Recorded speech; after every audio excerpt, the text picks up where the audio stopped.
LiberalViewer presents.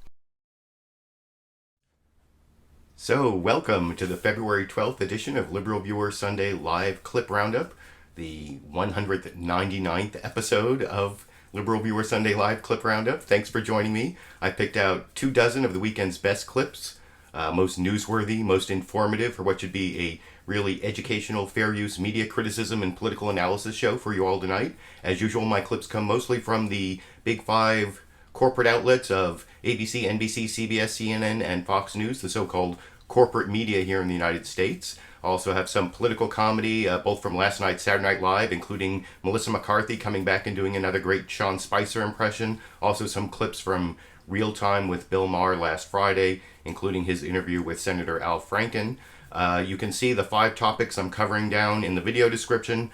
It's kind of a longer show. The clips are about an hour long, so the commentary will probably be about that long. If you start getting bored with the topic and you're watching as a recorded show, I put time indexes down there so you can go to the next topic or whichever topic most interests you. I also have a link down to this clip list that I'm using to follow along. You may not understand all the notes, but you should at least be able to figure out who's talking in each clip, and you can sort of go between them that way if that is how you want to navigate the 1.5 to 2 hour video I think I'm about to broadcast here. But you can see those, like I said, the 5 topics are mostly ways that Donald Trump has been losing this week. He's been a big loser this week, especially on his Muslim ban, losing the Ninth Circuit, his fight with Nordstrom, some revelations about ties with Russia with his National Security Advisor Mike Flynn.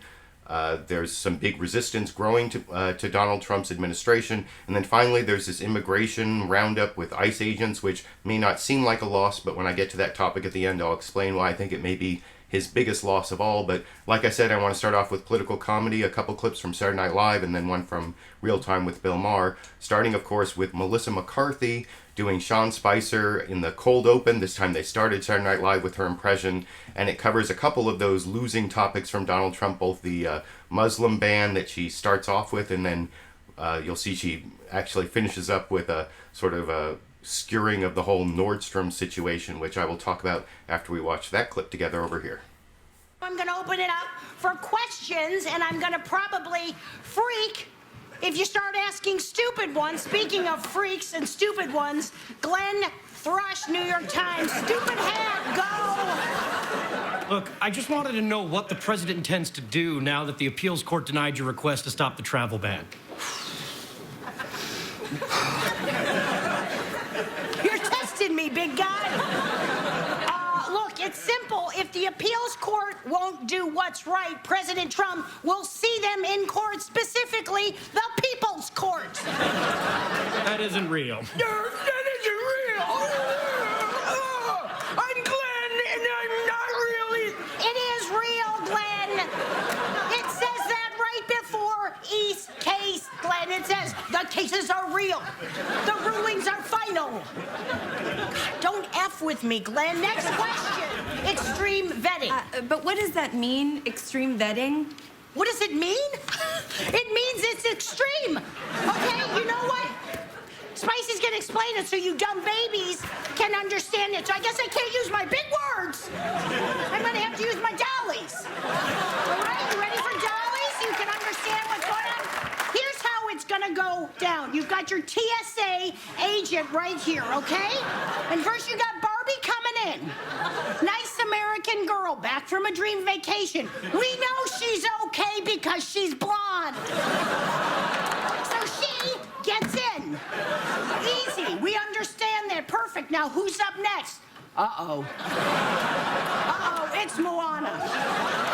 Whoa. Whoa. Slow your roll, honey. And then we're going to pat her down. And then we're going to read her emails. And if we don't like the answers, which we won't, boom, Guantanamo Bay. All right. Let's go. Next question. Yes. Yes, earlier this week you said there was a terrorist attack in Atlanta. Yeah, I said that wrong when I said it, and then you wrote it, which makes you wrong. Because when I say something wrong, you guys should know what it is I'm meaning. Wrong or right, you're wrong. And that's why you're here. Obviously, I meant Orlanta. Orlando. Okay, you know what? Okay? Look, the problem is all these terrorist instances and incidents that you're not reporting on. Okay, I have a whole list here of acts that you guys never even write about. Never covered them once. Let's read from the list. Okay, the Bowling Green Massacre. Okay, not the Kellyanne one, the real one. Okay, the horror at Six Flags. The slaughter at Fraggle Rock. The night they drove old Dixie down. Okay? And then there was some light terrorism this week when Nordstrom's decided to stop selling Ivanka Trump's line of clothing and accessories. Okay, and that's Nordstrom's loss. Because these are high quality products. In fact, I'm wearing one of her bangles right now. It's beautiful, it's shimmery, it's elegant, and at $39.99, it is an unbelievably affordable. Okay? And don't even get me started on her shoes, because these babies are real head turner. I thought that was really, really good. Or I was reading the live comments along the way, and I saw Sean Sims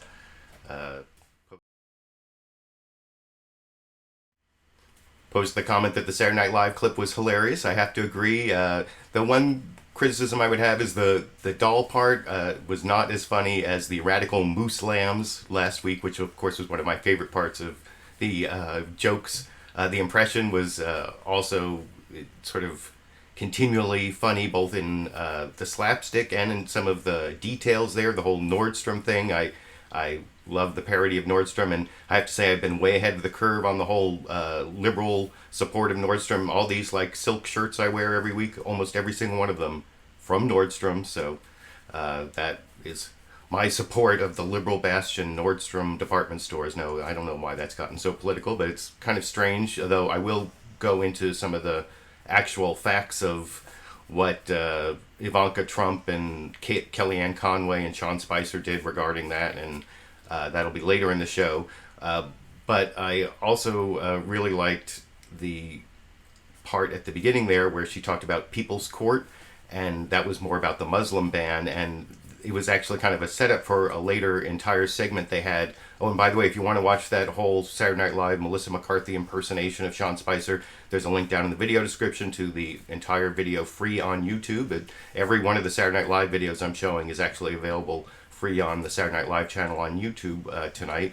This next one is the People's Court segment, where they have Donald Trump versus the Ninth Circuit Court of Appeal judges, which I thought was kind of funny in some ways, and then I have sort of a, well, it's not really a nitpicky criticism, it's just a criticism if you actually read the Ninth Circuit Court of Appeal's opinion, which they don't get right in this Saturday Night Live skit, which, you know, it's a joke, so you don't expect them to be entirely accurate, but I'll explain the mistake they made after we watch that 2-minute clip from last night on Saturday Night Live with Alec Baldwin as Donald Trump and Cecily Strong as the judge in People's Court over here. The plaintiff, the President of the United States. He claims that some phony judges are being very mean to him. He's asking for broad, unchecked power. Will he get it?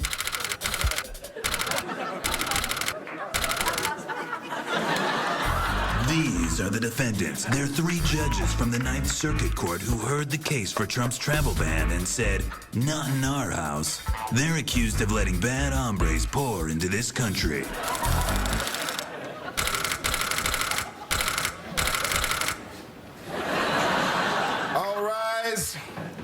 Judges, do each of you swear to tell the truth and the whole truth and nothing but the truth, so help you God? We do. Mr. President. I'm good. Be seated. All right. Thank you.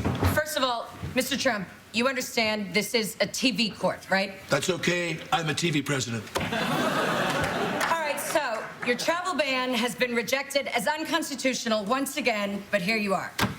Thank What are you, we Judge. doing here, man? Well, thank you, Judge, or what do you call a lady judge? A flight attendant? Something like that? I signed a tremendous travel ban. I didn't read it, but I signed it. People took pictures of me holding up the paper, very official. And these judges have been very disrespectful. I'm right, they're wrong. I want the ruling reinstated. I want the ban reinstated. Also, I want $725. Okay. You know, earlier, this woman asked me to award her joint custody of a snake, and she had more of a case than you, okay? All right. Let me ask the circuit court judges. So-called. Excuse me? So-called judges. Excuse me, Mr. Trump. These three are federal judges, okay? They're actually more real than I am. All right, judges, why did you agree with the lower court's rejection of the ban? Your Honor, it was our conclusion that the ban violated the Establishment Clause because it included a religious test. Wrong. Overruled. President Trump... So actually, and I thought Donald Trump's impression was better this week. I don't know if it was because it wasn't in the cold open or what about that skit made him do a better impression this week than what I've been criticizing the last several weeks. And so I like that part. And I also, that joke where the judge, Cecily Strong, was saying that this is just a TV court and he said that he's just a TV president, that I thought was also funny. But the part at the end where the circuit judges said the reason they found Donald Trump's Muslim ban to be unconstitutional was because it was a religious test that violated the Establishment Clause. That was actually an issue that the judges, if you read the opinion, decided they weren't going to reach. Instead, they actually found it unconstitutional on due process grounds. That was the issue that they used. So that was a mistake, but it's just Saturday Night Live. It's not like some sort of legal journalism, so you can't really fault them too much. And before I get to the real news, both about all the problems that Donald Trump's been having, and then I will go through each one in series, I want to show one more political comedy clip. This is Bill Maher in his monologue last Friday talking about how it's been a good week for the resistance and Donald Trump keeps losing this week, and he mentioned several issues, and I will talk about a couple of them after we watch that clip together here. But you know what? This was a good week for the resistance. This was a good week for checks and balances. A good week for maybe surviving President Man-Baby. Because a federal appeals court unanimously ruled against his Muslim ban, which means refugees from Syria, Iraq, Iran, Yemen, Libya, Sudan, Somalia are once again free to come here and be Uber drivers. How about that, ladies and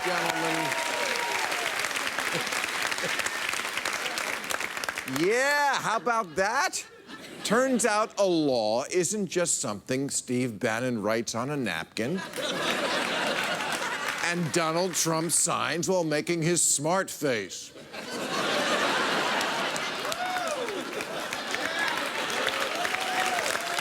So,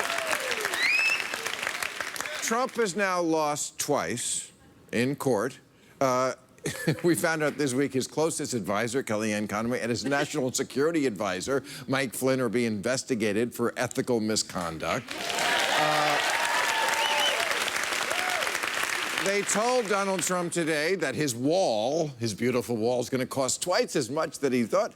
It's almost like he's losing so much, he's tired of losing. Is that... And, you know, this is a guy who takes losing well, doesn't he? Yeah, when the ruling came down from the court, he was like, "I'll see you in court. See you in court." They're judges. Of course you're going to see them in court. It's like saying, "Hey, Chris Christie, I'll see you at the Cheesecake Factory."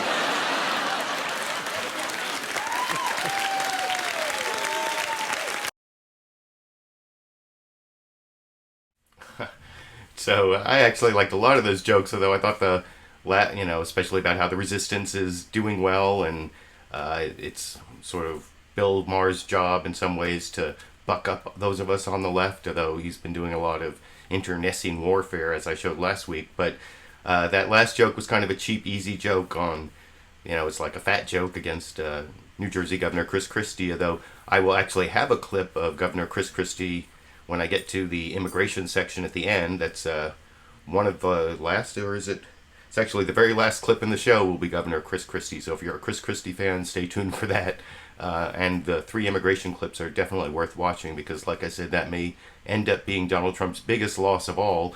But that actually gets me to a couple of the news clips that are giving an overall report on how Donald Trump has lost a lot this week. First, a shorter one from CNN's State of the Union. This is Jake Tapper. First off, saying the State of the Union is that we're on dictator watch or dictatorship watch. And at first I thought, oh, that's going pretty far about Donald Trump, but he was actually talking about the dictator in North Korea doing this missile launch. And then he talks about some of the other issues in the week. And then, of course, he talks about how CNN is still being frozen out by the Trump administration, as I will discuss after we watch that minute and 20-second news roundup of the week from CNN this morning. State of the Union, Jake Tapper here. Tapper in Washington, where the State of our Union is currently on dictator watch. North Korean leader Kim Jong-un appears to be testing new President Trump, launching a ballistic missile in defiance of a UN resolution. Even more pointedly, the launch came as President Trump was hosting Japanese Prime Minister Shinzo Abe at Mar-a-Lago. Abe called the act intolerable, but President Trump did not directly address the missile launch, giving instead this 14-second statement. I just want everybody to understand and fully know that the United States of America stands behind Japan, its great ally, 100%. Thank you. By this morning, President Trump had moved on to domestic matters, tweeting about the Immigration and Customs Enforcement, or ICE, raids over the last few days, saying, quote, "The crackdown on illegal criminals is merely the keeping of my campaign promise. Gang members, drug dealers, and others are being removed!" Exclamation point. ICE said in one operation in Los Angeles, 164 nationals had been arrested and 37 of them were deported to Mexico. But not everyone swept up in these raids is a gang member or drug dealer or otherwise violent criminal. We asked the White House for a guest to discuss these and other matters with us this morning. They did not respond to that request. I am joined now by the Republican governor of New Jersey and former advisor. And that's when they get to Chris Christie. And like I said, that's on the immigration issue, the last clip I will show. And it may not seem to fit into Donald Trump's big losing week this week with all the other things that are obvious losses. But like I said, I will explain that when I get to the last 3 clips at the end. But the immigration thing and the North Korea thing weren't the only troubles that Donald Trump had this week. And in fact, NBC's Meet the Press did a much more thorough job than State of the Union did there, or any of the other programs, I think, in terms of rounding up all the ways that Donald Trump has growing resistance and is lost in court and lost on getting into trouble with his National Security Advisor Michael Flynn and Russia, and with Kellyanne Conway and Nordstrom, and this is all talked about in, this is about a 4-minute clip from NBC's Meet the Press with Chuck Todd this morning that I will talk about after we watch it together here. In just the past few days, President Trump's travel ban was struck down unanimously by a federal appeals court, and the administration now says it may rewrite the order. NBC News confirms the National Security Advisor Mike Flynn did in fact talk to Russia's ambassador about U.S. sanctions before President Trump took office, a possible violation of the law. The president attacked Nordstrom in a tweet for dropping part of his daughter Ivanka's clothing line from its stores. Then his counselor, Kellyanne Conway, in trying to defend him, ended up publicly rebuked for using the White House to promote Ivanka's products. Progressives took a page from the Tea Party, confronting Republican lawmakers with angry crowds at town halls. And then, of course, early this morning, North Korea launched a ballistic missile, perhaps testing President Trump's resolve against Pyongyang early in his presidency. And as we've seen every Saturday of the Trump presidency so far, thousands gathered across the country, this time in favor and in some cases against Planned Parenthood. All of this in just the last few days in this 1 week of the Trump presidency. We'll win that battle, but we also have a lot of other options, including just filing a brand new order on Monday. For President Trump, it's been a week of setbacks and a series of self-inflicted wounds. In the courts, a Ninth Circuit Court of Appeals panel unanimously refused to reinstate its travel ban, which even Mr. Trump's Homeland Security Secretary says was rushed out. President Trump attacked the judiciary. Courts seem to be so political, leading to a rebuke from his own Supreme Court nominee. He feels strongly about the independence of the judiciary, but he's also been very clear that he is not commenting on a specific case. Now Mr. Trump says he is considering rewriting the travel ban altogether. And then there's Russia. After repeated denials, the White House acknowledged that National Security Advisor Michael Flynn could not be certain that he did not discuss U.S. sanctions against Russia with Russia's ambassador the month before Mr. Trump took office. U.S. intelligence sources tell NBC News he did. This contradicts the earlier claims of a parade of administration officials, including the vice president.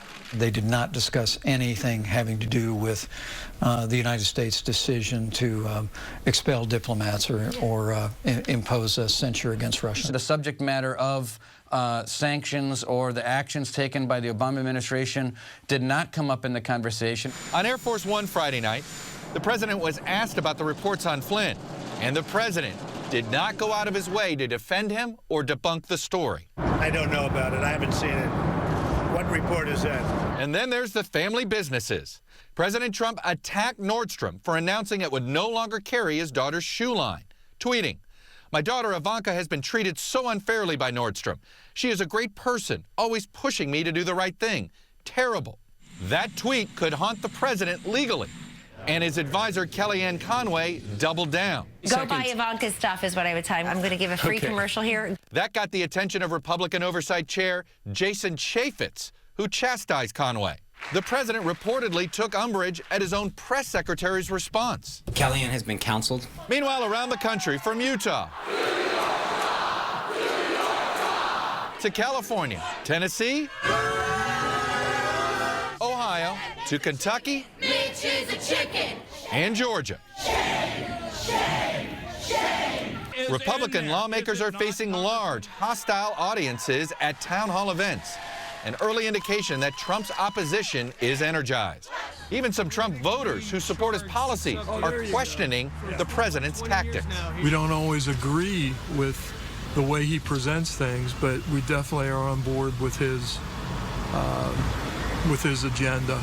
We have people in our family who are like that. You love them to death, and you go, ugh, did he just say that? And joining me now.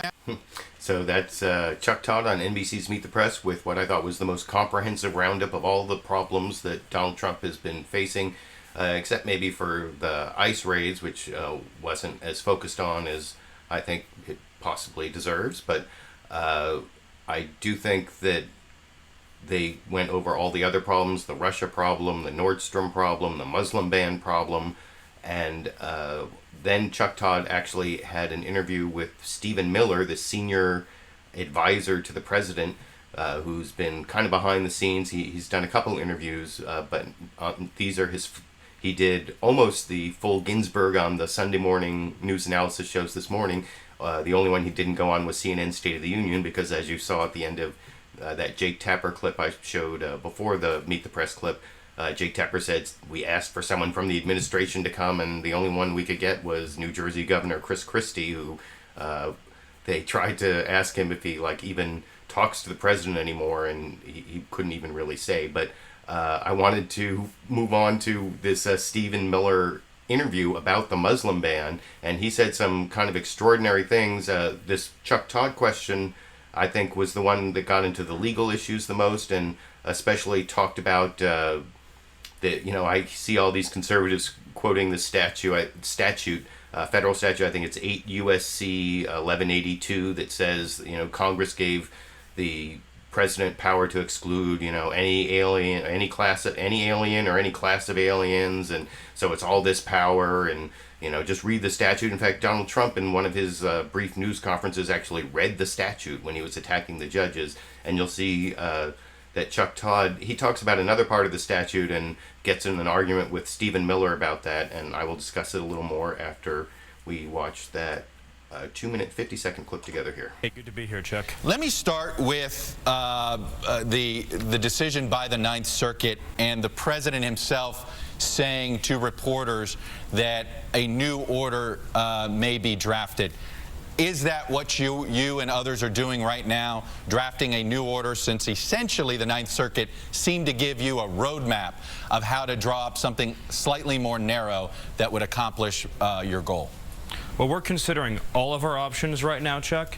That includes you can continue the appeal on the 9th, you can seek an emergency stay at the Supreme Court, you can have a trial hearing on the merits at the district level, or you can take it en banc for the emergency hearing also at the Ninth Circuit. And yes, you could pursue additional executive actions.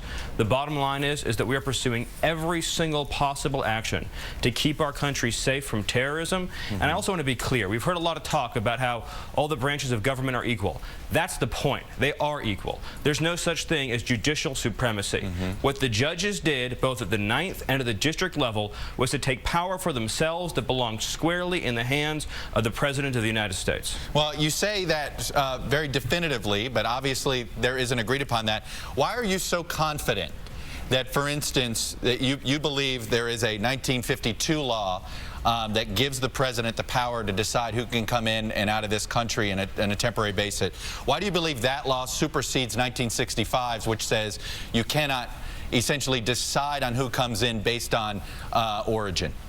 That's a great question, and I'll answer it in full. First of all, we know that the 1952 law, and you're referring to is 212F, 8 U.S.C. 1182F, because if it didn't have controlling supremacy between those two clauses, that would mean, Chuck, that during a time of war, that the President of the United States couldn't suspend admissions from the very country they were at war with.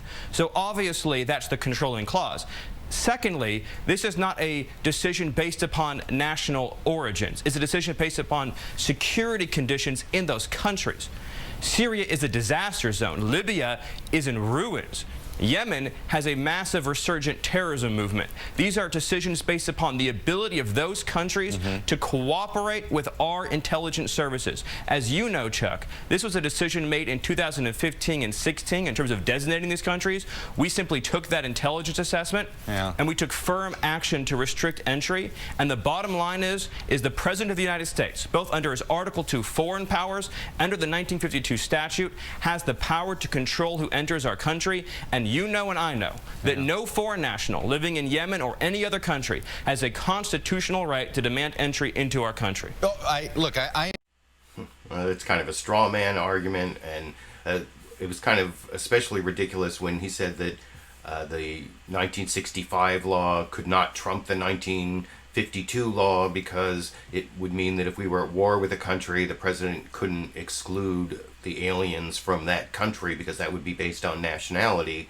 But, you know, for us to go to war with a country requires a congressional declaration of war, and along with that legislative act usually comes a whole bunch of details, including additional powers regarding enemy aliens, and that was actually something that came up with George W. Bush's treatment of enemy aliens and even enemy combatants, and the war powers a president gets from declarations of war, or in that case the authorization for use of military force that came shortly after September 11th. And so I think that was kind of a ridiculous argument from Stephen Miller, and I give Chuck Todd a little bit of credit there for trying to, you know, contrast the 1965 law with the 1952 law, although there's a much better argument that I'll show in just a couple minutes in just a couple clips from the Attorney General of Washington, Bob Ferguson.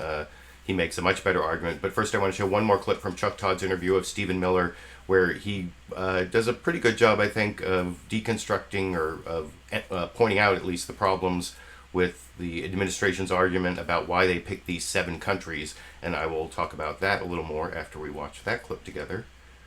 Let me make sure this is clip number 7.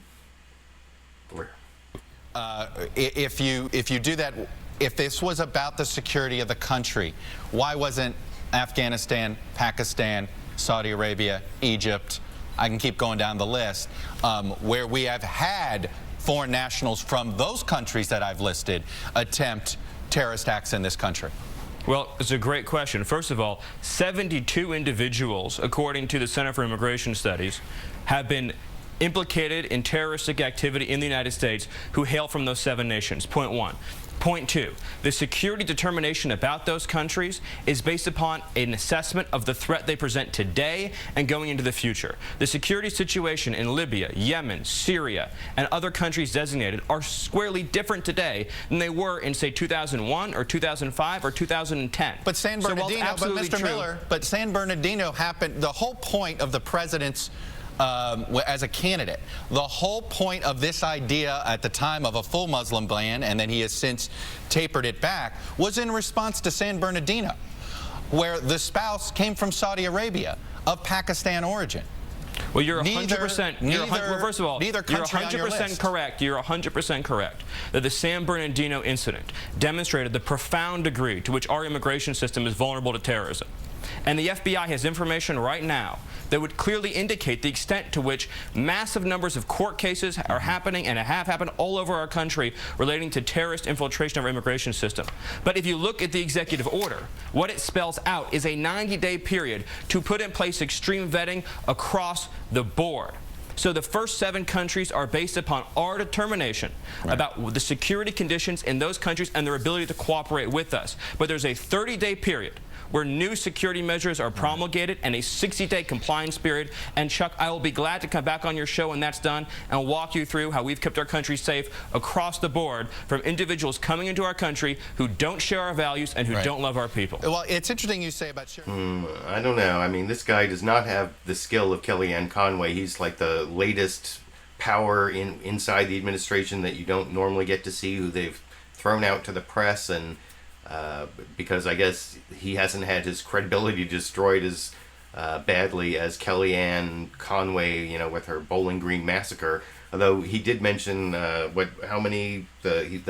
these terrorist attacks or attempted terrorist attacks that had been documented by the Center for Immigration Studies, which is this right-wing anti-immigrant group. So I'm not sure I would trust that. And you know, there just really haven't been any terrorist attacks, at least successful ones. There have been some of these like FBI informant created attacks where they like send an FBI informant in to kind of entrap some like dumb Muslim American into like pretending to give material support to ISIS or Al Qaeda, but they're all like FBI agents, and that certainly happened in a lot. It happened here in Lodi, California, but I wouldn't call that like a real terrorist attack. And you know, the San Bernardino thing where Stephen Miller was saying that, you know, that's right, you're right, Chuck, if you're saying that San Bernardino shows that there's a real problem with our immigration system and that our immigration system is infiltrated with all these terrorists or whatever it was he said there. I mean, the San Bernardino attack was the main problem behind what happened there, was not our immigration system. Sorry, Trump administration spokesman Stephen Miller, I think you are totally wrong about that. You can let me know what you think down in the comments section. I thought that was pretty bogus and poorly argued, not as well argued as Kellyanne Conway could have done it, I don't think, but you can let me know what you think. And actually, I want to show a more rigorous cross-examination of Stephen Miller from one of his other appearances. This is on Fox News Sunday with Chris Wallace, where actually Chris Wallace was pretty dogged in his cross-examination of Stephen Miller on this idea that Donald Trump's executive power on immigration is unreviewable, which of course is ridiculous. And you'll see Chris Wallace actually quotes from the Ninth Circuit Court of Appeals decision, the 3-judge panel anyway, which included a George W. Bush appointee and a Carter appointee, and I think the other one was an Obama appointee, if I have that right. But there are 2 Democrats and 1 Republican, 3-0 unanimous decision, and somehow Stephen Miller just has to attack the Ninth Circuit and the judges pretty viciously for an administration official, I think, although not as viciously as Donald Trump has himself, as I will discuss with you. And this goes on for almost 6 minutes. That's why I think it's a pretty dogged cross-examination from Chris Wallace, and I'll discuss that a little more after we watch it together here. On that, Stephen, that's an argument you've been making this week, that the courts have no place interfering with the president's constitutional powers over immigration. But I want to take you back to what the Ninth Circuit Court of Appeals said in its ruling upholding the stay of the president's executive travel ban. Here, first of all, is what you had to say this week. An unelected judge does not have the right to remake the immigration laws and policies for the entire United States of America. But the Ninth Circuit Court disagreed. Although courts owe considerable deference to the president's policy determinations with respect to immigration and national security, it is beyond question that the federal judiciary retains the authority to adjudicate constitutional challenges to executive action. Stephen, the three judges say you're flat wrong. No, the three judges made a broad, overreaching statement about the ability to check the executive power and did not even address what I was talking about, which was INA 212F, 8 U.S.C. 1182F, the power of the president to exclude aliens in the national interest. But they say that the courts have a long history of reviewability here. No, the Ninth Circuit has a long history of being overturned, and the Ninth Circuit has a long history of overreaching. We don't have judicial supremacy in this country. We have three co-equal branches of government. The Ninth Circuit cannot confer onto a Yemeni national living in Yemen with no status in our country a constitutional right to enter our country. Were such a right to exist, Chris, that would mean every time we deny a visa to a foreign national, they could sue in an American court for damages for lost benefits in terms of welfare and employment. That would be ludicrous. 80 million people visit this country every year through airports, landports, and seaports. Of course the president has the authority to impose moderate, necessary, and sensible restrictions, including putting in place new vetting procedures to protect this country. That power was delegated to him explicitly by Congress and adheres to him under his Article 2 powers under the U.S. Constitution. This is a judicial usurpation of power. It is a violation of judges' proper role in litigating disputes. We will fight it, and we will make sure that we take actions to keep from happening in the future what's happened in the past. We've had hundreds of individuals enter this country through our immigration system on visas who've gone on to do enormous harm to this country from 9/11 through San Bernardino, through the Boston bombing, in Chattanooga, and on and on and on it goes. All right, I want to pick up on that and your criticism of the judges, because after Judge Robart's initial order, President Trump tweeted this. I want to put it on the screen. Just cannot believe a judge would put our country in such peril. If something happens, blame him and court system. People pouring in. Bad. But now, Stephen, that judge is getting death threats. So the question is, if something happens to him, should we blame President Trump? This is one of the most ludicrous things that the media does, where when any crazy person in this country issues a death threat, that they then blame a politician or a public official. That is reckless and irresponsible and should never be done.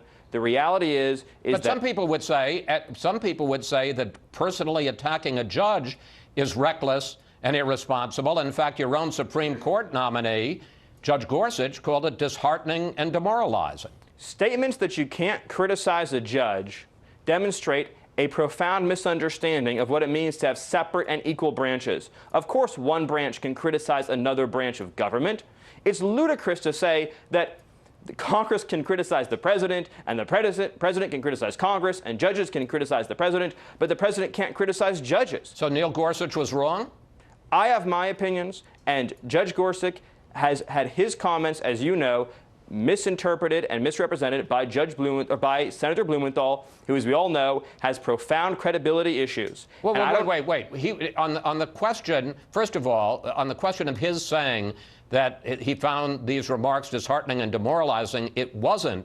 That's different than saying. Wait a minute. That's different than saying you can't criticize a judge. Stephen, I don't think that Judge Gorsuch would say you can't criticize a judge in the United States. No, but he said that these comments were disheartening, demoralizing. He said it not only to Richard Blumenthal, he said it to Senator Ben Sasse, who's a Republican. That is not what Kelly Ayotte put out a statement. That's not what she said he said. You weren't in the room. I wasn't in the room. What we do know is that Senator Blumenthal, we all know his Vietnam scandal. We know how much he has a credibility problem. It's a serious problem. That's what should be the focus of this conversation, is the degree to which that senator has a serious credibility issue. But not to get off track here, because we're going all over the place. Let's just be very clear and straightforward in saying the following. The United States of America has a terrorism problem. We have had hundreds of cases of foreign nationals entering our country from other countries and plotting, attempting, or even carrying out terrorist attacks. We spend countless dollars a year, and we have thousands of federal officers and investigators who do nothing but run around the country trying to stop terrorist attacks for no other reason than because we made the mistake of letting people in who harbor hatred for this country. Our immigration system should not be a vehicle for admitting people who have anything but love in their hearts for this nation and its Constitution. I want to ask you, Stephen. So I think in that clip, first you can see how Stephen Miller, the senior advisor to Donald Trump, and I think he's like this 26-year-old wonderkind. I may have his age wrong, but I seem to remember reading some article about him after the Muslim ban came out that was supposedly written by him and written by Steve Bannon, and he was asked on another show in a clip I decided not to take as to whether he and Steve Bannon wrote the order, whether they would rewrite it, and he said, Steve Bannon had nothing to do with the order and his role has been exaggerated, although he said it was congressional staffers who did it, although he didn't deny that he had some role in it. So he is actually one of the people behind this Muslim ban order, even by the way he answered the question in that clip I'm not going to show. But I thought that Chris Wallace did a fairly good job of cross-examining him there about some of his answers about the judicial power and his attacks on the Ninth Circuit Court of Appeals, and especially quoting the Ninth Circuit Court of Appeals on whether the power of the president is reviewable. But I didn't think Stephen Miller's answer was very credible. You can let me know what you think down in the comment section, and I actually wanted to compare that poor cross-examination, that fairly good cross-examination of Stephen Miller by Chris Wallace on Fox News Sunday, where you would think he wouldn't get that strong a cross-examination, with a poor cross-examination, I thought, of Stephen Miller giving a very similar answer. He gave the same answer about, it's not about respecting judges, it's about not respecting judicial supremacy. The Ninth Circuit is engaging in judicial supremacy. He used that, I think, in all four of his interviews.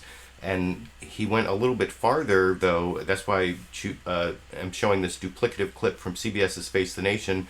He actually said that people shouldn't question the president's authority, which I thought was a little bit scary, authoritarian, and and by the way, I thought that you could see Stephen Miller was really like a Trumpist in that last clip, because of the way that he went for like the personal attacks against Richard Blumenthal and called him a liar for once saying that he served in Vietnam when he actually served in the Marines during the Vietnam War, but he was never deployed in a war zone. He was like deployed, I think he did like some like Toys for Tots campaign and other stuff, but never saw combat. So it was an exaggeration, but the big Trump tactic is to attack the messenger, call him a liar. Not that Donald Trump doesn't lie like multiple times a day in everything he says. It's just part of the way he, part of his persona, I guess. The character he's playing is the TV president. But like I said, I want to compare that better cross-examination of Stephen Miller by Chris Wallace on Fox News Sunday with this not very good cross-examination of Stephen Miller by John Dickerson on CBS's Face the Nation, where he kind of lets it go by. I played the clip to when he changes the subject, just so you can see he doesn't really follow up on Stephen Miller saying we shouldn't question the president's authority. That's a little bit scary, as I will discuss a little more after we watch that clip together here. On that, when I talk to Republicans on the Hill, they wonder, what is the White House? What have you all learned from this experience with the executive order? Well, I think that it's been an important reminder to all Americans that we have a judiciary that has taken far too much power and become, in many cases, a supreme branch of government. One unelected judge in Seattle cannot remake laws for the entire country. I mean, this is just crazy, John. The idea that you're going to have a judge in Seattle say that a foreign national living in Libya has an effective right to enter the United States is beyond anything we've ever seen before.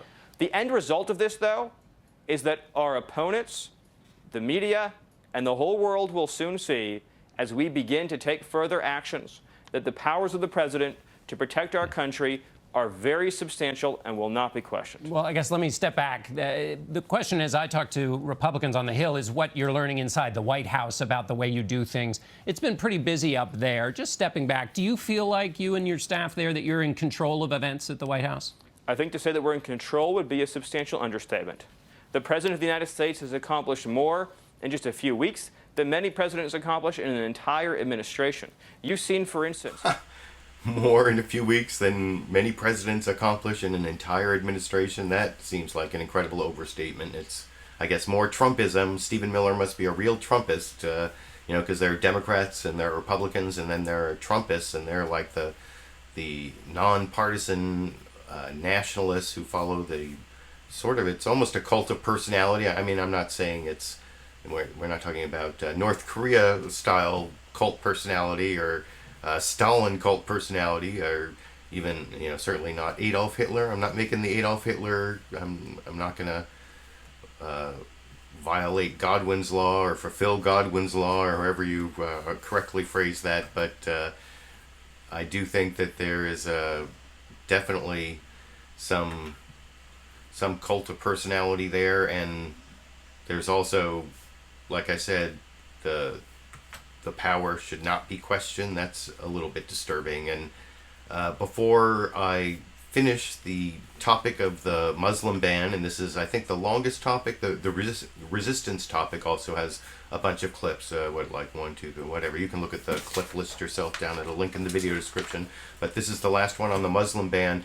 This is actually you know, all those people who are quoting, all those people on the right wing who are quoting 8 USC 1182 section F, subsection F or whatever, that says that where Congress gives the president the power to exclude any alien or any class of aliens for national security purposes or whatever. Well, you'll see George Stephanopoulos talking to the Washington State Attorney General, or Attorney General for the state of Washington, actually reads this statute to him, and he says, yeah, well, you know, Congress can give the president any authority Congress wants to give, the authority, you know, that Congress wants to give him, but it's still subject to the constitutional limitations like due process and the Establishment Clause, and, well, I guess I kind of spoiled the answer, but here's Bob Ferguson, Attorney General of the state of Washington, doing a better job than I just did of explaining it, talking to George Stephanopoulos this morning here. You know, Stephen Miller cited the law, and we're going to put the law up right now, 8 U.S. Code, which talks about the suspension of entry or imposition of restrictions by the president.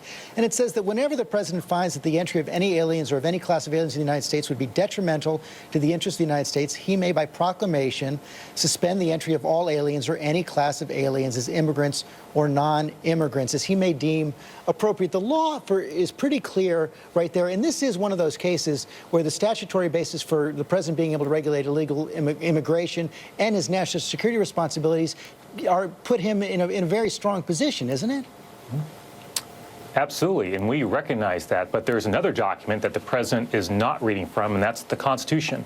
Folks have rights of due process, for example, George, and of course there's broad discretion for the president, but nobody is above the law, and an executive order still must be consistent with our Constitution, and that's the problem that the president keeps running into with federal judges out here in the Ninth Circuit. And in the Constitution, of course, you have the Establishment Clause and freedom of religion. A big part of your case was bringing up comments made by the president and his allies during the campaign before he was president about the Muslim ban. He now denies that this is a Muslim ban. And is there really any precedent for using campaign statements to establish impermissible motive?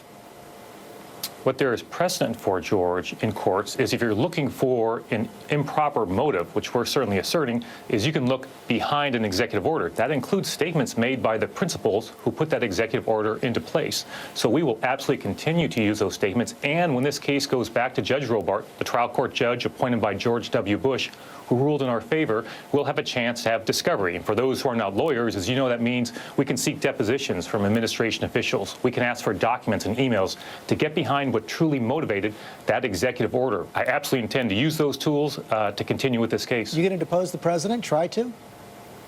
I won't announce that on national TV, but I can assure you of this. I want to be crystal clear with your viewers.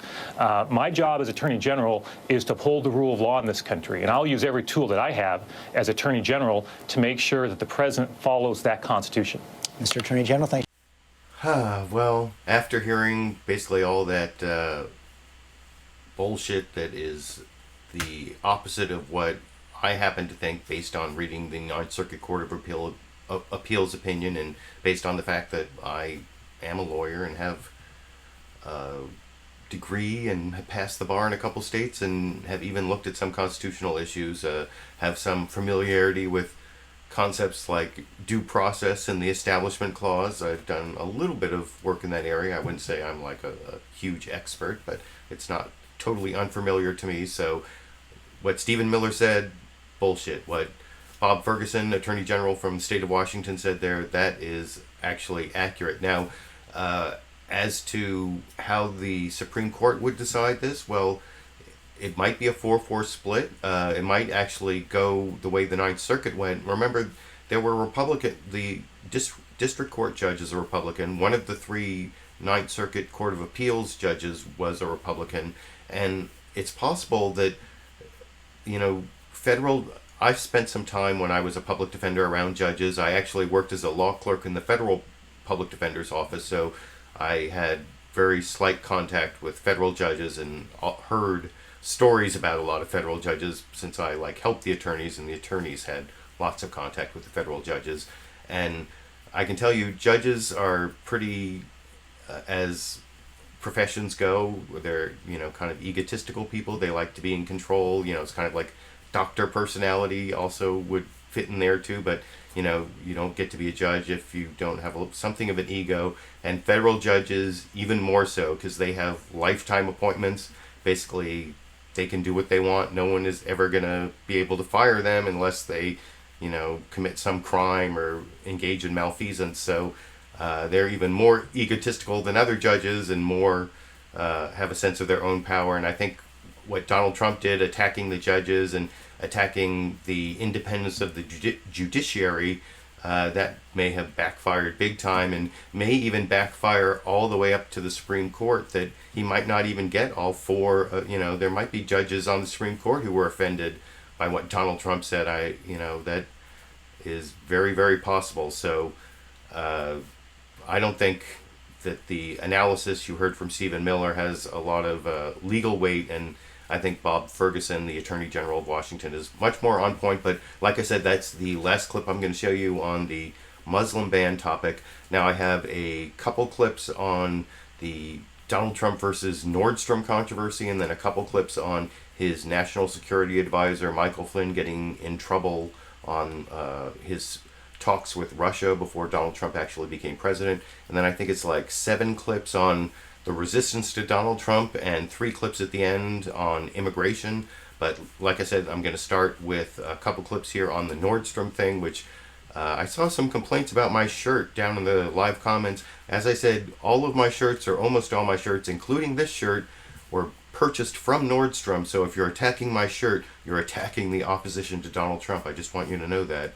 But on the topic of Nordstrom, if you don't know what happened, you should go back to the beginning of the video where I showed the NBC report where they talked extensively about how Nordstrom dropped Ivanka Trump's product line, and then Donald Trump attacked Nordstrom, and Kellyanne Conway went on Fox and Friends and actually did explicitly said, I'm doing a commercial for Ivanka Trump's product line. Go and buy Ivanka Trump's product line, which is a violation of federal ethics laws, and that's kind of covered in these next 2 clips.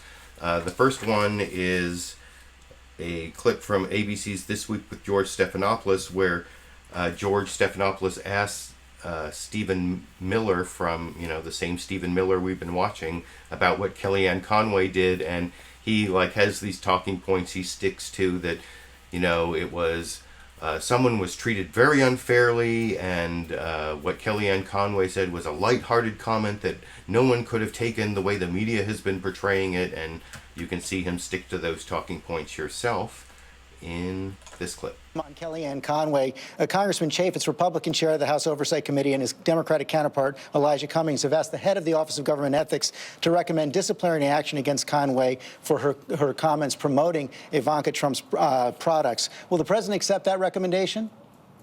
I think people are blowing this thing way out of proportion, if I'm being honest with you, George. I think that what you have is a situation where you had the President of the United States sticking up for a member of his family, and you had a counselor to the president who was making a lighthearted comment in defense of someone who'd been treated very unfairly. I think that the media has taken this to a level it does not merit.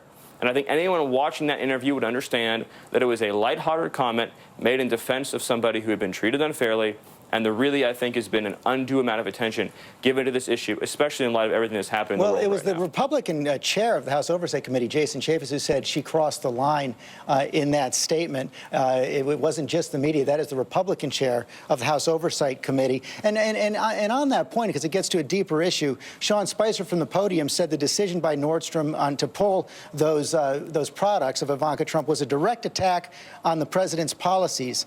Sears and Kmart this week have decided to pull Mr. Trump's home furnishing lines from their websites. Is that a direct attack on the president's policies as well? I'm not going to make a comment on that. I don't have any information on it. I do want to say that Sean Spicer, as always, is 100% correct, and that what he said is true and important, and I agree with it. So then you are making a comment on it.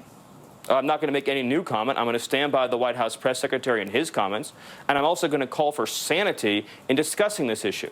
You had a case where somebody was treated unfairly, the president stuck up for a member of his family, and the White House counselor made a light-hearted, flippant comment that nobody would interpret as being what it's been cast as right now by you in the media and others. And I think that everybody has taken this to a degree and to a level it does not merit. And I really hope, George, we can move on to discussing things that the American people care about, like their jobs, like their wages, like their security, like the fact that we have a president who has done more in 3 weeks than most presidents have done in an entire administration. You say that no one questioned. It was questioned by the Republican chair of the House Oversight Committee, Jason Chaffetz, so that is hardly no one. Let me move on, though, to the question of...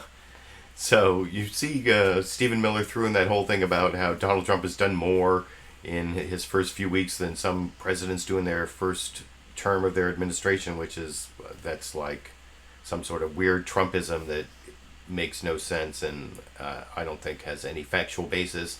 Not that anything he was just saying there has much of a factual basis. It's like there's a violation of federal ethics laws, and then the way to combat it is with talking points that are made up of alternative facts. He's saying that there was someone who was treated very unfairly, which is Ivanka Trump being dropped by Nordstrom's because her sales had really dropped, which is a business decision. So she wasn't treated unfairly. So point one, that's an alternative fact. And then after she was treated unfairly, the president stuck up for a member of his family. Well, I mean, that's true to an extent, but it totally obscures the whole conflict of interest where Ivanka Trump has supposedly cut her ties with her business so that she can work in the White House. But now there is like a total admission from Donald Trump and his senior advisor there that those business ties haven't been cut. So there's a total conflict of interest that they said didn't exist anymore. So that's sort of the lie that's bundled up in part two. And then the third part was that it was a lighthearted, flippant comment that no one could take as a violation of the law, which that's just a total misrepresentation. You know, I think they even showed a clip in that NBC Meet the Press roundup of the bad news for Donald Trump I showed earlier in the program. And it was on Fox and Friends. It's all over the place. You can find it. She didn't sound like she was joking to me. She sounded like she was trying to drum up business for Ivanka Trump, which is a violation of federal law. But, of course, the big problem with my analysis and any reasonable analysis of her violation of the law is that who prosecutes federal law? Well, that is Jefferson Beauregard Sessions, the newly sworn-in Attorney General of the United States.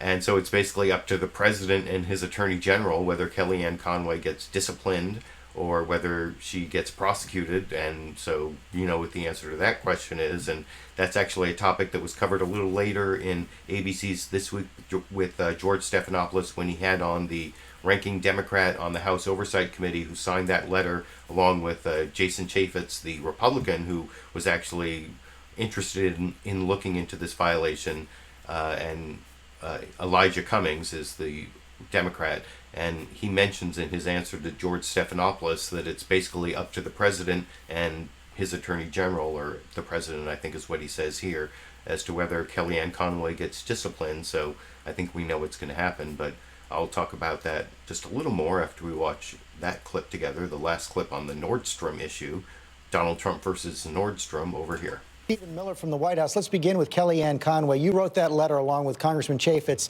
to the head of the Office of Government Ethics, asking him to recommend disciplinary action against Kellyanne Conway. Stephen Miller says it was a lighthearted, flippant response being blown way out of proportion by the media.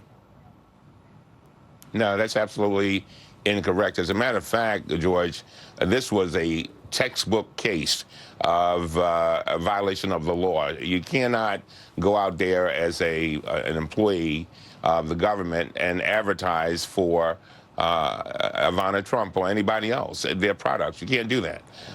And anybody else would be subject to a minimum probably of a reprimand, or they could literally lose their job over this in any other department. So that's just absolutely not true. It was not flippant. As a matter of fact, she made it clear, I am going to give some free advertisement today for Ivana Trump. That's just not right. It was wrong. When there's a violation of the law, it is up to us in the Oversight Committee to take a look at it, and that's what we're doing. And you're right. After I asked Chairman Chaffetz to join me in looking at this, he agreed that we should send a letter to the ethics group, and so we did that. What disciplinary action do you think should take place? Well, I don't know. That's why we want them to take a thorough look, the Office of Government Ethics, to take a thorough look at this and see how blatant it was. I personally think it was very blatant. I think it was intentional. And so now they then make a recommendation. The problem here, George, is that the person who will mete out the punishment, if you will be the president. And it seems as if this may not be a big deal to him. But it is a big deal to me, and it's a big deal to Chairman Chaffetz. It also appears that Mr. Miller didn't want to take questions about General Flynn. So there you have it. At the end of Representative Elijah Cummings' answer, he gave away the punchline, which is that nothing's going to happen to Kellyanne Conway for basically doing an advertisement for Ivanka Trump, not Ivana Trump. I think maybe Elijah Cummings would have had a little bit more credibility if he could have told the difference between Ivana and Ivanka. I don't know, do all white people look alike? Is that what that was supposed to mean? I don't know. You can let me know what you think down in the comment. So I don't know. Is that racist to call Ivana Trump? I don't know. I think I even made a video a long time ago about whether minorities can be racist, and showed a Michael Eric Dyson clip where he argued that minorities can't be racist, although I didn't agree with it. But now I'm getting way, way off the topic of Nordstrom, and that's the last clip on the Nordstrom topic. So the next topic is a couple clips I want to show on the reporting that came out this week that General Michael Flynn, who is Donald Trump's national security advisor, he said that in these conversations, it came out he had these conversations with the Russian foreign minister while during the transition, while President Obama was still president, and he had conversations with the foreign minister on the same day President Obama imposed sanctions on Russia for Russia hacking the Democratic National Committee and distributing, supposedly, if you believe the intelligence agencies, that Russia is responsible for distributing hacked emails from the DNC and from John Podesta, and that made Hillary Clinton look bad during the election, and they did it for the purpose of hurting Hillary Clinton and helping Donald Trump. Well, President Obama put on those sanctions the same day that General Michael Flynn was talking to the Russian ambassador, but he said, I didn't talk about sanctions, and they even sent out Mike Pence, the incoming vice president, to say that I talked to Michael Flynn, and he said, we didn't talk about sanctions. Well, I guess when you talk to the Russian foreign minister, he's actually being wiretapped by U.S. intelligence agencies, and they have a transcript of his conversation with Michael Flynn, according to the news reports. And so they know that he actually did talk about sanctions. So now Michael Flynn is saying, I'm sort of walking that back. It's not that we didn't talk about sanctions, it's I don't remember whether we talked about sanctions, and I want to show two clips on that. And the first one is actually, this is Al Franken on State of the Union talking to Jake Tapper, and he's responding to tweet by Nancy Pelosi saying that Michael Flynn's security clearance should be revoked. And he actually talks about a greater independent investigation into all the ties between Russia and the Trump administration, the Trump campaign, and it's really interesting. Although this beginning part here, there's a little beginning part that might not make any sense about Donald Trump not being normal, but I'm going to play it again in a couple of minutes before something, a Bill Maher clip where you'll see it'll make more sense. But this is Al Franken talking about some weird things going on with the National Security Advisor for Donald Trump, and I'll talk about it with you a little more after we watch that clip over here.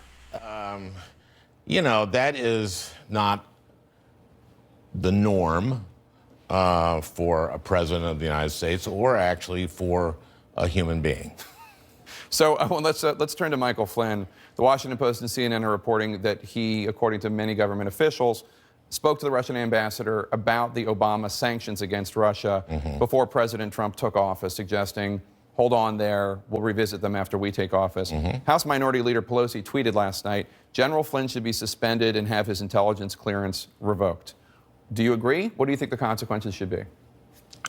Well, you know, I mean, either he was lying about not having discussed that or he forgot. You don't believe your smile says you don't believe that he forgot. I don't think you want a guy who would forget that. Your national security advisor would forget that he was talking about lifting the sanctions with a Russian ambassador. I don't think you want a guy in either of those scenarios to be in that position. But it's not a Senate confirmable position, so what can you do and what do you think should happen?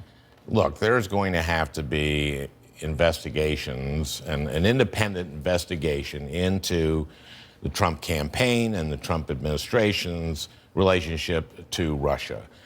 Russia interfered in this campaign. We know that, although Trump denied it for a long time.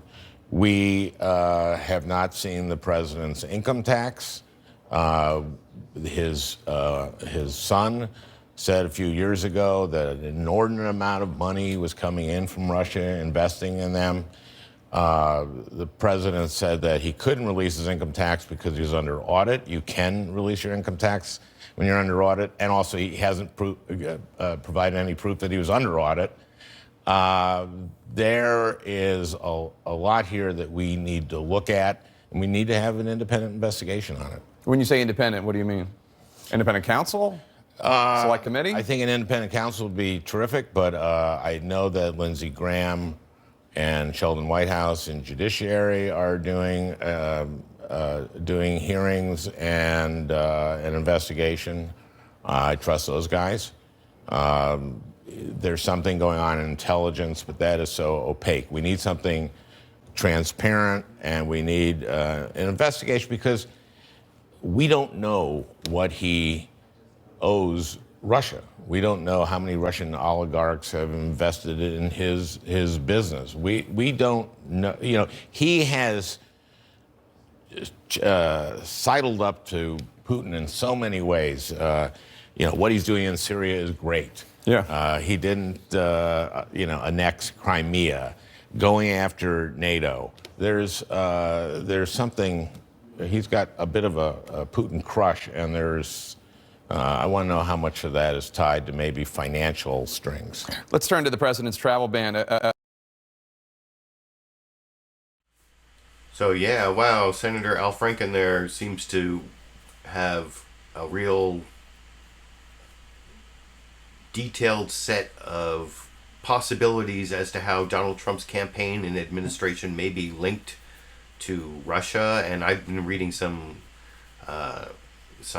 journalism and also some conspiracy theories that go, that run the gamut up to, there are people who say that he's being blackmailed based on these prostitute videos, which of course there's no verification for, and that was like the whole golden shower thing that came up a few weeks ago, right around Trump's inauguration. And then there's this idea that Al Franken was bringing up there, which I've seen some more substantive reporting into about business ties between Donald Trump and Vladimir Putin and the oligarchs that run Russia. And I even saw some conspiracy theory about there was some amount of nationalized oil stock from Russia that went to some anonymous bidder that could be Donald Trump getting paid off for later lifting sanctions on Russia. And I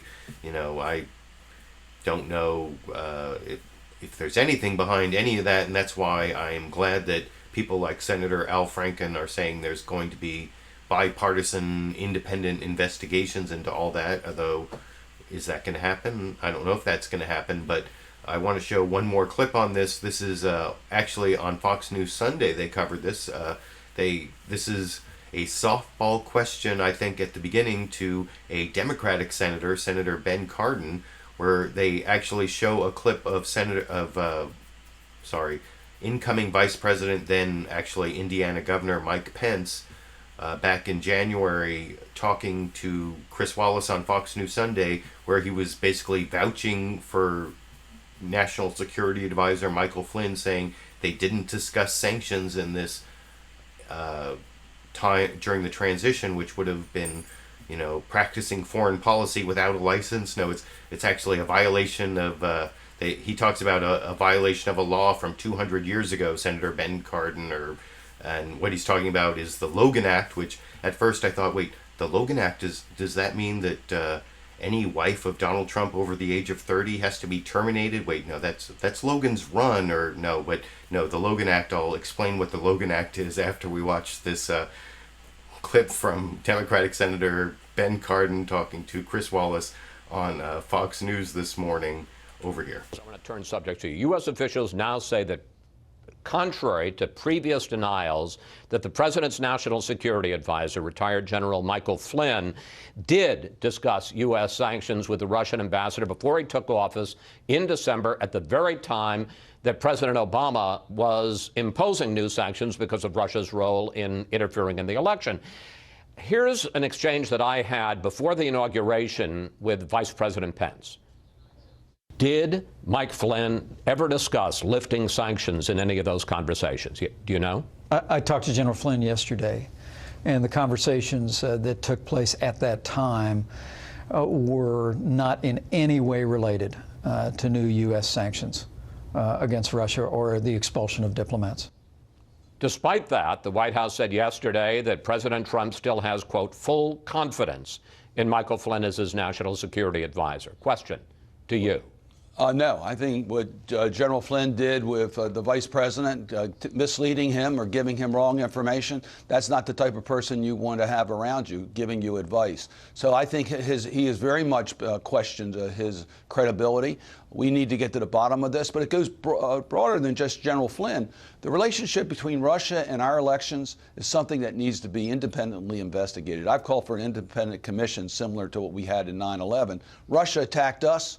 We need to have an independent investigation, and General Flynn's comments just add to our concern about the relationship with Russia. Well, one of the reasons that all of this has come out is because apparently the FBI or the NSA, one of our intelligence agencies, doing what they should do, had electronic signal intelligence on any conversation the Russian ambassador was having. I'm sure they do it to our people in Moscow. So they knew what went on in this conversation. Should Congress, and you as the top Democrat on the Foreign Relations Committee, should there be an investigation of what exactly it is that Michael Flynn said? And I guess a larger question a lot of people are asking, what's wrong? In about a month, he was going to be the national security advisor. What's wrong with him at that point talking to the Russian ambassador about what the policy was on sanctions? We have one president at a time. That president's conducting a major foreign policy initiative by imposing sanctions for Russia's attack on the United States. That message had to be clear. And if someone was trying to undermine that in a private conversation with the president President of Russia, that's wrong. And that's why a law was passed a couple hundred years ago to make that illegal. What our concern is, what is the relationship? Why did Russia do what it did in our elections? Russia is continuing to be active, not just in the United States, but in Western Europe in these elections. We got to get to the bottom of this as to what Russia is employing in order to try to bring down our democratic system of government. Yes, there should be investigations in Congress, and there's some that are starting and taking place. but there needs to be an independent investigation where people devote their full time to finding out what Russia was doing, why they did it, who was involved here in the United States, and making sure this never happens again. Let's take a look at where we stand. So you saw Senator Ben Cardin there saying some similar things to what Senator Al Franken said in the previous clip about how there needs to be an independent investigation of all these ties between Donald Trump's campaign and his administration and Russia and Vladimir Putin, and that seems to be so true that even Republicans like Lindsey Graham are coming to the side of Democrats who want to have an investigation, so maybe that will actually happen. And when Senator Ben Cardin there was talking about how 200 years ago we passed a law making, we have one president at a time, and so the president is the only one who can conduct foreign policy. That's actually what the Logan Act is. It just says that the private citizens can't conduct foreign policy without, the authority, without getting permission from the actual, federal government, the executive branch. They have the authority to conduct foreign policy and nobody else, and it's actually illegal to do otherwise. It's a violation of the Logan Act that I was joking about before that clip.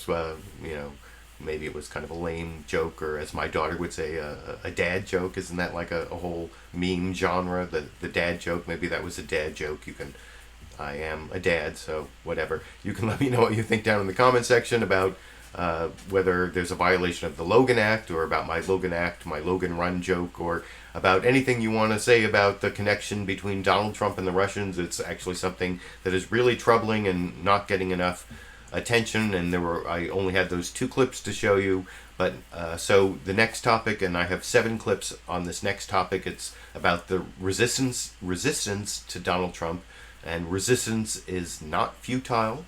I'm actually been watching Star Trek for quite a while, rewatching all of the old Star Treks as I exercise on my exercise bicycle, and I watch them with my daughter. And we started with Deep Space Nine for some reason, because I think that's the one I was rewatching, and she came in and saw me rewatching it, and so we restarted it, and then we have been watching almost all of them, and I'm watching Voyager now with 7 of 9, so I know resistance is not futile, and this is the resistance to Donald Trump.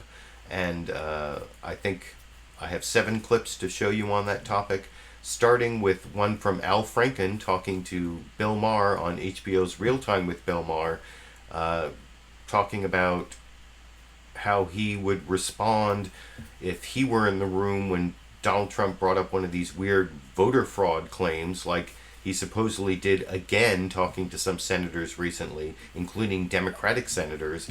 And then at the end of this clip, there will be something Al Franken says that explains something he said at the beginning of the previous clip I showed, where he was talking to Jake Tapper, which I'll play again and make that point so you understand what it is I'm talking about, which you obviously can't understand until I play that clip again and you watch this clip. So let's watch it together and talk about it after we watch it.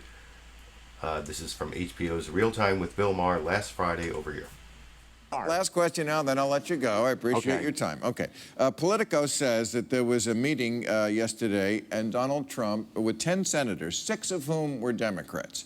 And Donald Trump said to Kelly Ayotte, who was the Republican senator from New Hampshire, who lost narrowly, as he did in New Hampshire. Donald Trump said in this meeting, thousands of people were brought in on buses from neighboring Massachusetts to illegally vote in New Hampshire. So once again, the president is seeing multitudes that no one else sees. And it said there was an awkward silence. An awkward silence, and there were 6 Democratic senators in the room. I would hope that if you were one of those senators, you wouldn't have just been awkwardly silent, and you would have said, no, excuse me, Mr. President, that didn't happen. I would have said something like that. You would have? I would have said, oh, come on. What? You got to stop doing this, Mr. President. Right. Just stop it. I mean, the 3 to 5 million illegal people didn't show up and vote for all of them for Hillary, and it didn't happen. And just stop doing that. It it's very disturbing. And I asked Jeff Sessions about this in the judiciary hearings, and I said, the Attorney General is the one in charge of the laws in this country, including election laws. Did you kind of discuss this with him? Are you concerned about this? And this is very, very, very disturbing that the president has a habit of either imagining things or making stuff up. That's not, it's really outside the norm of not just of presidents, but of human beings. All right, Al, you were great at the hearings. We love you for it. Senator Al Franken. So yeah, that was a great interview with Senator Al Franken on HBO's Real Time with Bill Maher, and that entire interview is available on YouTube for free at a link down in the video description. But you saw how he made that joke at the end about how what Donald Trump did is not normal for a president or even a human being, and got a big laugh. Well, if you were wondering what Al Franken was saying at the beginning of the clip I showed from CNN's State of the Union with Jake Tapper, well, that was actually what he was talking about here. I'll play the very beginning of that clip. You can see he made that same joke, but didn't get a laugh with no audience over here.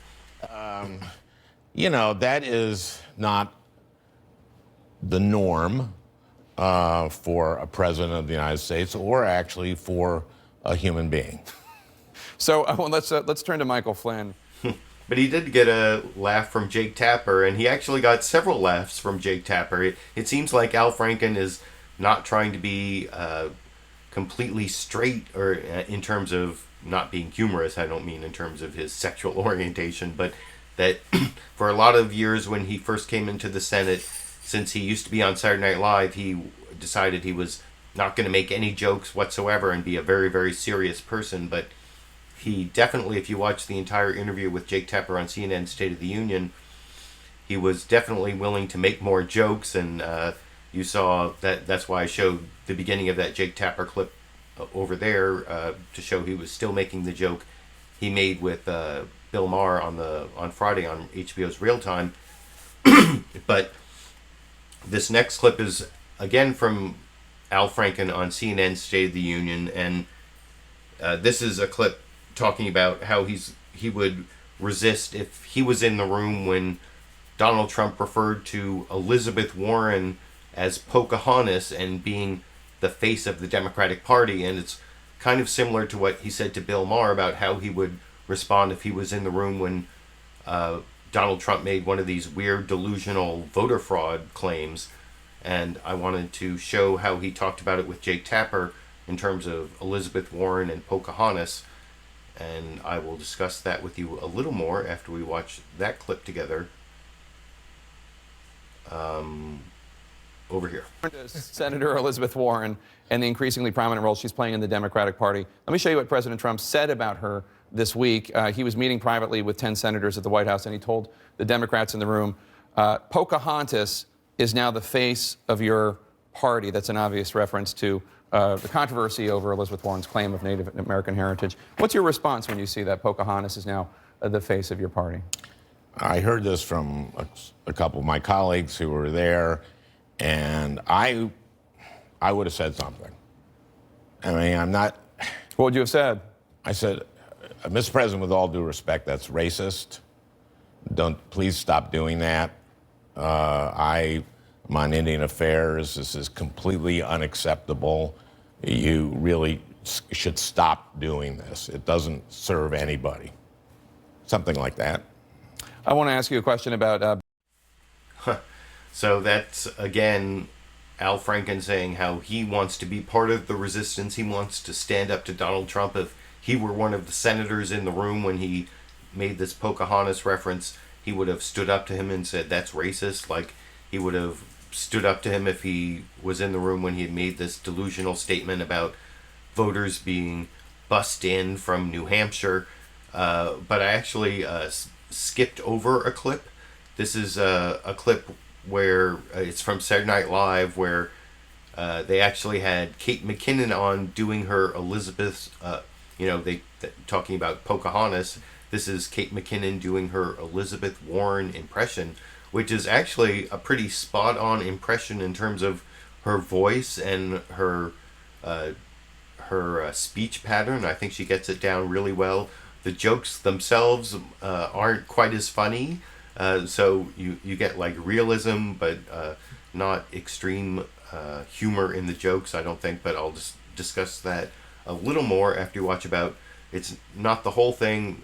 This is another one of the Saturday Night Live videos that's available free on YouTube at a link down in the video description. This is about 2 minutes from that video over here. This week, Senator Elizabeth Warren was told to stand down on the Senate floor while reading a letter by Coretta Scott King. Here to comment is Elizabeth Warren.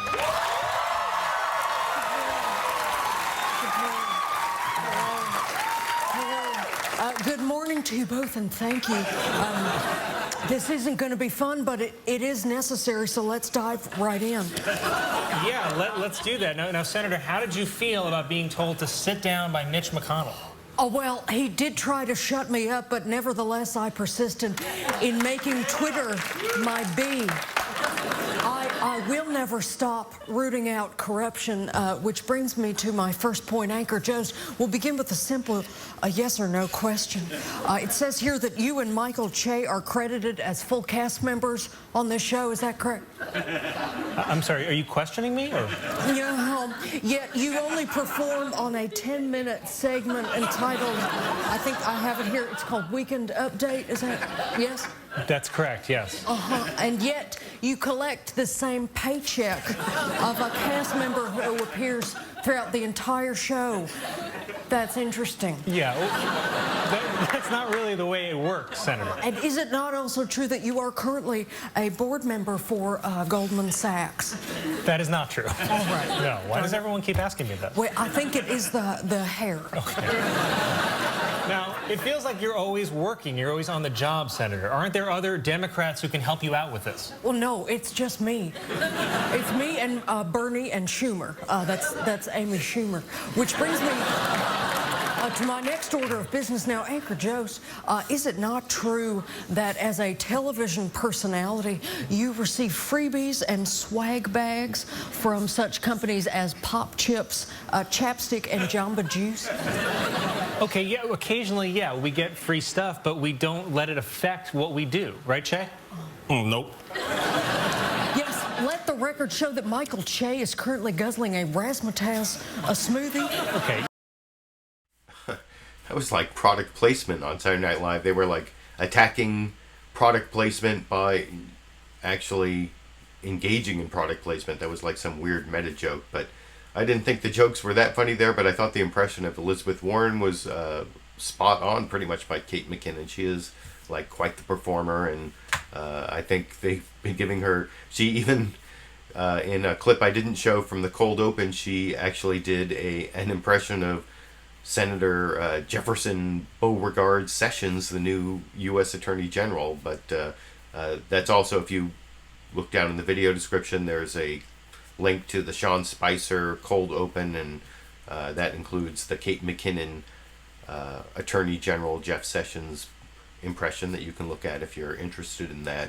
But I actually noticed I skipped over a clip because I was going back and forth between the Al Franken clip on Bill Maher and the earlier Al Franken clip to show you how he used that same joke.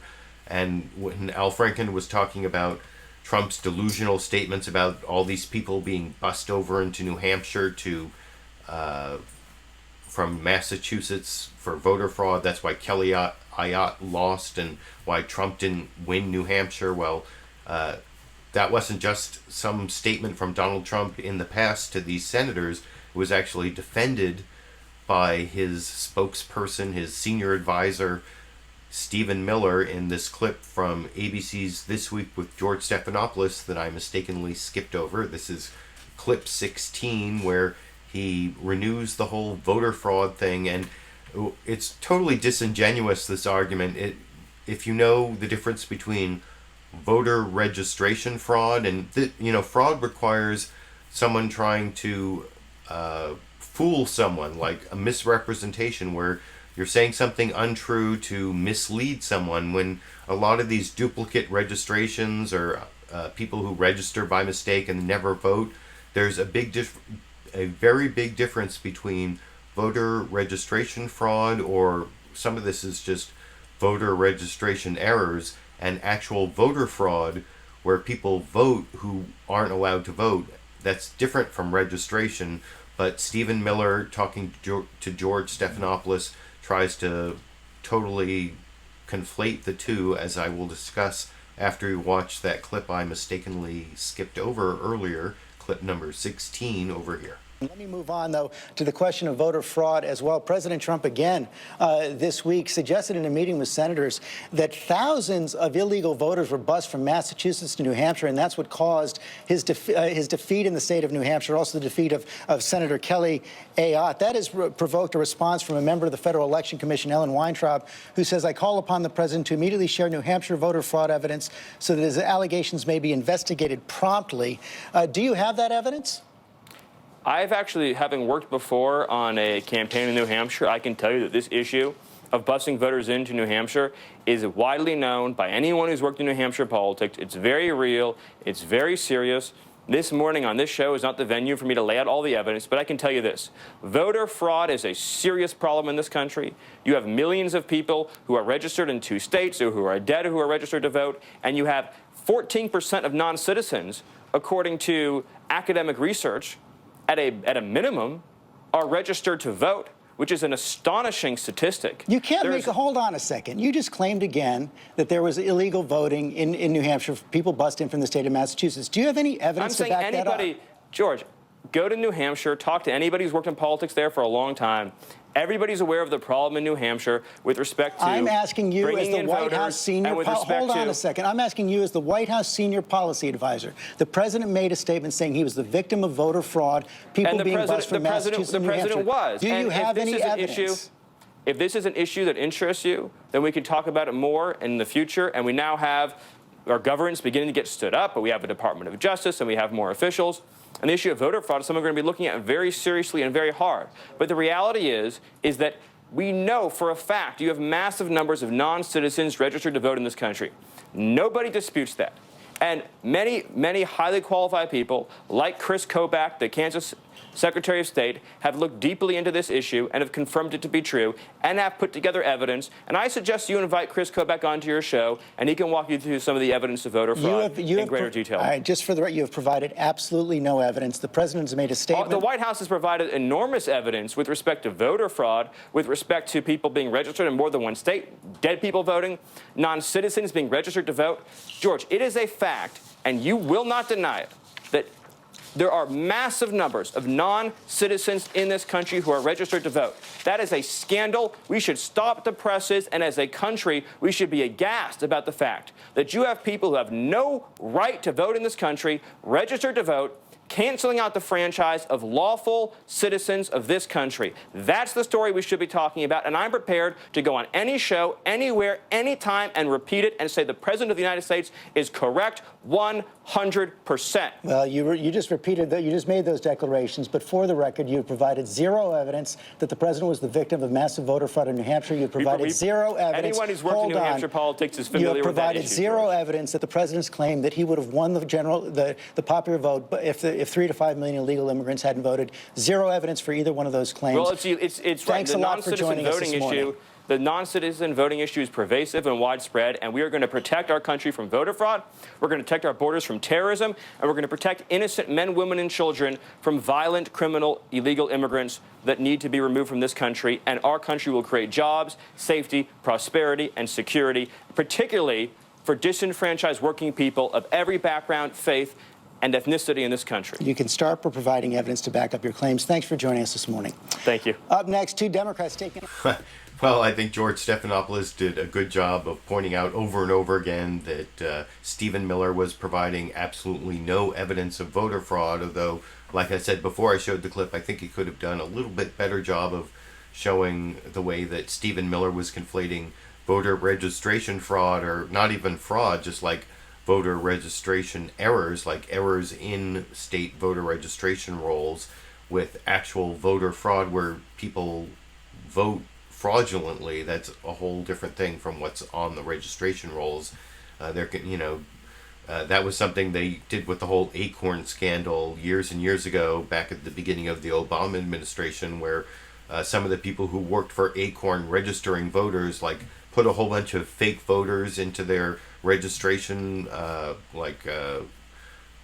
would go out and with these clipboards and get all these people to sign up, and then they put fake people in there so that they would get more money from Acorn, basically, because they were illegally letting people get paid per voter, and they're not supposed to do that. But the whole thing is that if you put, like, Donald Duck down as a fake voter, that's voter registration fraud, but that doesn't actually result in a fake person actually voting. No one is actually showing up and saying, "I am Donald Duck, let me vote." Well, I can't do a Donald Duck impression. I will not do a Donald Duck impression.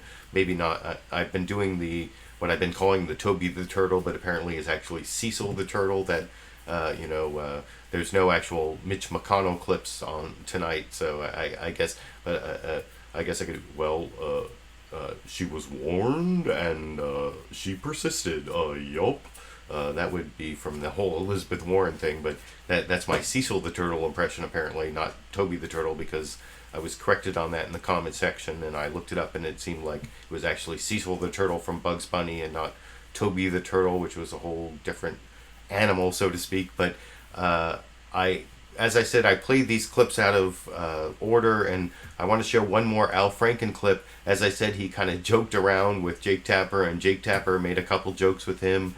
I think Al Franken is getting ready to be more of a jokester, using humor as a weapon, which is actually, in the era of Donald Trump, humor, if you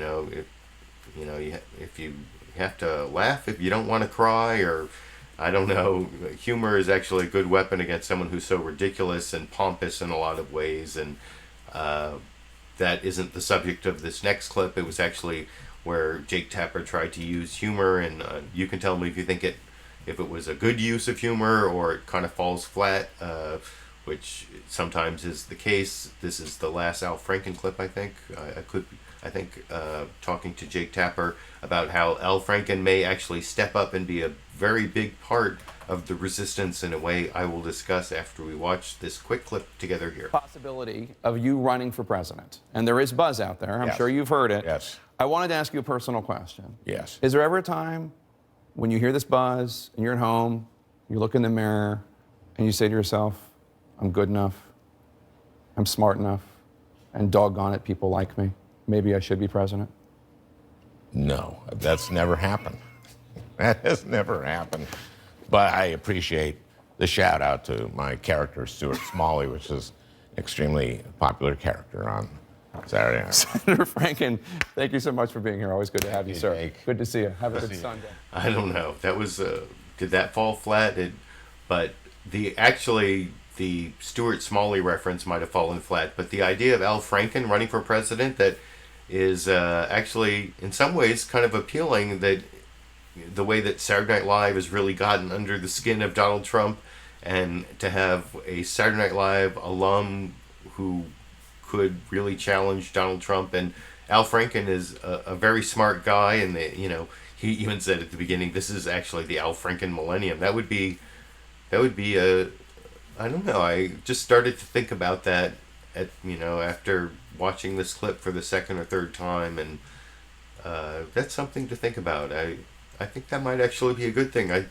Al Franken versus Donald Trump in 2020. I mean, Elizabeth Warren also, we were showing, talking about that and showing clips earlier, so that's also another possibility. The next clip I want to show is another real outside possibility to replace or to run against Donald Trump in 2020, and that's Senator Bernie Sanders. He would be older than most presidential candidates, but to totally rule him out is kind of ageism.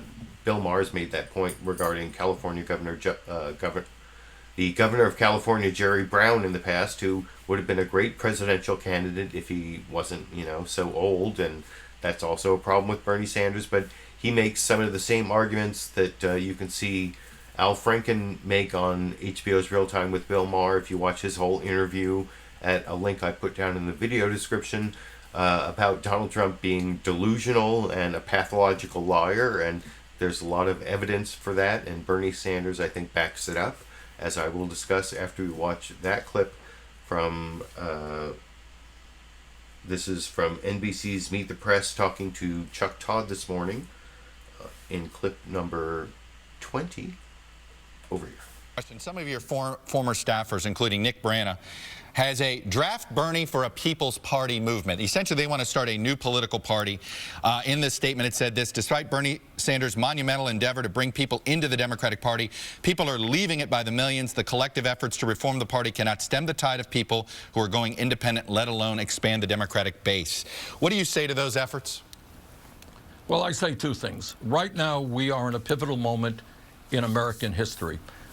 We have a president who is delusional in many respects, a pathological liar, somebody who is trying to divide us up. Can you work strong words. Can you work with a pathological liar?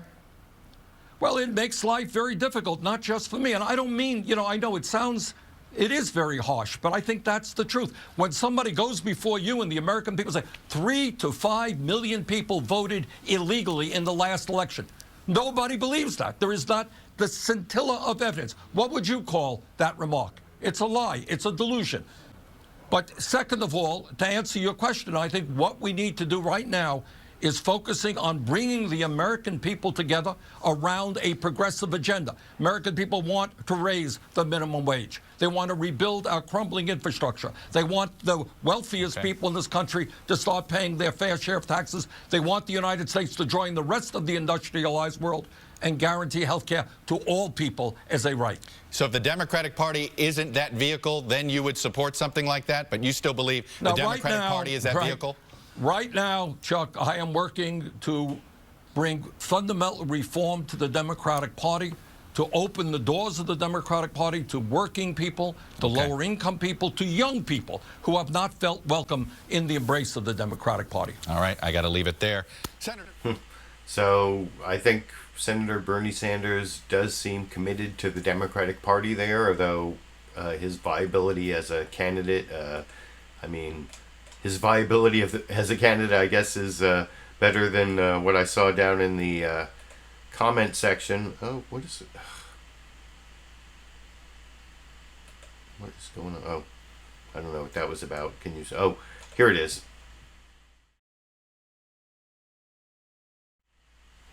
Isaac posted LiberalViewer 2020. That is not a viable candidacy. I don't think Bernie Sanders' candidacy is that viable, but I guess you can never rule him out. Al Franken is more intriguing. Elizabeth Warren, of course, is in some ways like the front runner. I don't know, but it's a long way to 2020, and there's a lot of different ways that the resistance can go, and I just really like what I heard Bernie Sanders say in that last clip, and it's similar to, like I said, what Al Franken was saying about Donald Trump being delusional and a liar and possibly mentally ill, and I hate to be so critical of the President of the United States, but we've never had a President of the United States in my lifetime other than maybe Richard Nixon, which is when I was in, when I was like, he was elected when I was just a few years old and impeached before I was 10 years old. So I don't have that much memory of Richard Nixon. Well, I think it's been that long, at least, since we've had a president who was as aptly described as a pathological liar, delusional, mentally ill. All those things kind of applied to Nixon, and Donald Trump is exhibiting those types of, am I wrong, people? You can let me know down in the comment section. But before I leave the subject of the resistance, the next clip I want to show is of one more person who I think is a big part of the resistance. This is the highest ranking Democrat, showing how he's going to resist Donald Trump. And this is in terms of his Supreme Court nominee, Neil Gorsuch. if you heard Stephen Miller, he called him Gorsuch. Most people call him Neil Gorsuch, but I think his actual name is pronounced Neil Gorsuch. That maybe that will come out in the hearings. That will be a subject of very strong cross-examination by someone. Is it Gorsuch or Gorsuch? We need to know. This is important before you become a Supreme Court justice in the United States. How are we supposed to pronounce your last name? But here's Chuck Schumer talking about how he thinks there's a big bait and switch going on, and how he's going to really use the hearings to cross-examine Neil Gorsuch or however you want to say it, and how he thinks they may be pulling the wool over our eyes like they did on John Roberts, as I will discuss after we watch that last clip on the subject of the resistance over here. Based on the Supreme Court nominee, Judge Neil Gorsuch, which the president has put forward, you wrote in the New York Times that he, quote, refused to answer rudimentary questions in your interview with him, and you said that was a real challenge. But both Democratic and Republican nominees for that court spot in the past have refused to answer questions all the time. That's what they do. So this doesn't seem to me to be something that's particularly new for a Supreme Court justice or one that's been nominated to refuse to answer questions they might have to rule on if they get on the bench. Okay, what's particularly new, John, is that we have a president who is overreaching dramatically, who shows little respect for rule of law, who seems to violate the Constitution in his first 3 weeks, and intimidates judges who have cases before them. This demands a new standard, a much more independent justice than in the past, because after all, the Supreme Court is our last refuge against a president who overreaches, who doesn't respect balance of power. Now, I sat with Judge Gorsuch, and I said, show me you're independent. He said, well, I am independent. I said, show me. And I asked him some very specific questions that he should answer. These are not about existing cases. I said, if there was a law that said all Muslims are banned from the United States, would that be unconstitutional? That has nothing to do with the case before him, or before us, before the court. He wouldn't answer. I asked him, what's his opinion of Citizens United, an awful case, or the Shelby case, which undid voting rights? He wouldn't answer. I asked him, what's his view of some conservative legal scholars who have said President Trump should not attack? Let me ask you quickly, Senator. So he wouldn't answer anything. I just want to say one more thing. I had the eerie feeling I was sitting just the same as with Judge Roberts when he was a judge. He wouldn't answer any questions. He said he'd call balls and strikes. He got into office. He became an activist judge and moved the country far to the right, favoring special interests over working people. Final question, Senator. Just he did mention, though, that he thought it was disheartening that the President Trump's comments about the judiciary. And if you look at his record, he has clashed with the idea of giving deference to the executive branch on regulatory questions. So if you look at his record, he has not, he's shown separation from the executive and his words as well. Well, I asked him, would he publicly condemn what President Trump did with the existing judge, which any judge worth his salt should do. He refused. He said to me, I'm disheartened. Now, his handlers were sitting there and they whispered, you can make that public. So this was not, you can't behind closed doors, you can't behind closed doors whisper to a senator and then not say anything. And then when President Trump attacked and said he didn't mean me, they all said, yeah, he didn't mean President Trump. That was a further indication of his lack of independence. All right, Senator, we're going to have to leave it there. Sure. Senator Schumer, thanks so much for being with us.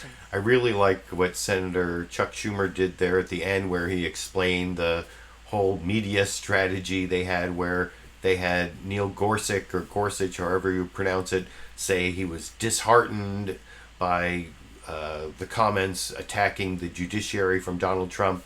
But then, you know, and you can say that publicly, but then the Trump administration came out and said, oh, he didn't mean Trump, and it was like all for show to try to make him look independent, but he was part of this whole strategy that was being orchestrated by his handlers and the Trump administration. And I think that was a good argument from Chuck Schumer, and very revealing about what happened.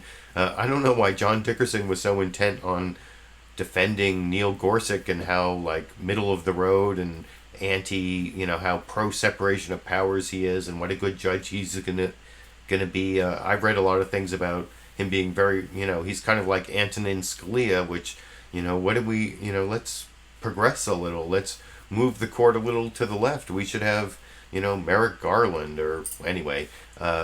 So, like I said, that's the last clip I want to show on the resistance to Donald Trump. Chuck Schumer is basically the highest ranking Democrat right now, so he's the head of the resistance as we know it. Is resistance futile? You can let me know what you think down in the comment section. So, like I said, I have just a few clips here at the end on these ICE raids and Donald Trump's immigration policy where, Barack Obama actually did not have a great immigration policy. I worked in immigrants' rights over the last several years, especially here in California, where we tried to separate federal immigration enforcement from local law enforcement. It's really important for public safety, where we don't have local law enforcement engaging in federal immigration enforcement, so that the undocumented immigrants who live in our communities aren't afraid to talk to the police when they're victims of crime or even witnesses to crime. If they can't talk to the police in those situations, it makes us all less safe. So it's actually a public safety concern. And the other part is that immigrants, including undocumented immigrants, are less likely to commit crimes than the general population. So trying to make them look like criminals is really disingenuous, which is something I will show Stephen Miller try to do in a minute. But first I want to show this really emotional clip I saw on AM Joy on MSNBC yesterday that shows the way families are really being torn apart.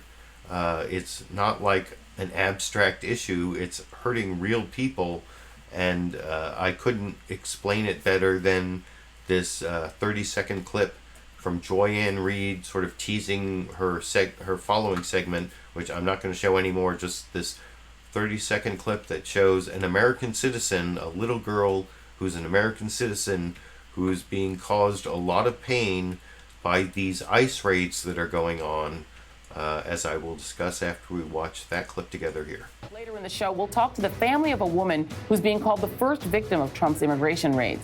And we'll have more on the ICE raids that are sending shudders through immigrant communities, including mothers and children. Recently, 8-year-old Kelly heard a knock on the door.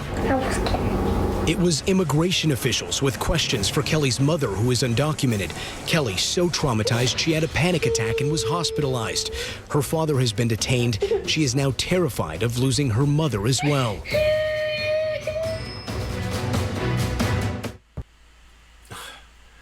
How can you watch that clip and, not get choked up? That's horrible. These are real people. These are human beings who are, these are real families who are being torn apart for no reason. And, it's not just an emotional problem, that it's bad optics for the Trump administration. This is something we went through in California, and this is, I teased this at the beginning of the show where I said I was going to explain how even though there's no discernible loss from Donald Trump right now on his ICE crackdowns, that if he continues this policy, it could really be his biggest loss in the long run. We kind of went through this in California back several years ago with Governor Pete Wilson and this Proposition 187 that was supposed to deny public services to immigrants. And California is kind of like the vanguard of the nation in terms of the demographics. This was kind of the same thing that's happening nationally, where it was kind of the last gasp of the white majority in California before California became a minority state, which is kind of an oxymoron. How can minorities be a majority? But that's in what's going on in California, and it's going to happen in the United States. And Republicans had some success, and Pete Wilson, the Republican governor of California, he had some success with these anti-immigrant policies for a very brief period, and then the whole thing backfired and created this backlash where now in California we have this great government where Democrats have a supermajority in our legislature. We have a Democratic governor, and our state is actually in really good shape. We're in a lot better shape than most of the nation, because back then they tried to go against the immigrants before the demographics went against them, And now Republicans are stigmatized in California. They have some members in the legislature in, the rural areas, but Democrats rule here, and it's because Republicans overreached. And if you want to see Republican overreach in a lot of rhetoric that doesn't match the facts, well, here's this next clip, the last Stephen Miller clip, the senior advisor to Donald Trump, defending these immigration raids. This is also from CBS's Face the Nation. Oh, I'm sorry. This is from NBC's Meet the Press, talking to Chuck Todd, where Chuck Todd tries to get him to define what a crime is. They're going after people who commit crimes, whatever those crimes might be. And although Chuck Todd talks as if being in the country illegally is a crime, which that's actually not true, as I will discuss after we watch that 3-minute clip together over here. Appears to be an immigration enforcement surge that has taken place over the last week. And it goes to the other executive order that had to do with immigration that was signed. How do you define a criminal act by an undocumented immigrant in this country? Is just being undocumented here illegally, is that enough of a criminal act to get you deported under this order? The order describes a criminal offense, which would typically mean anything from a misdemeanor to a felony.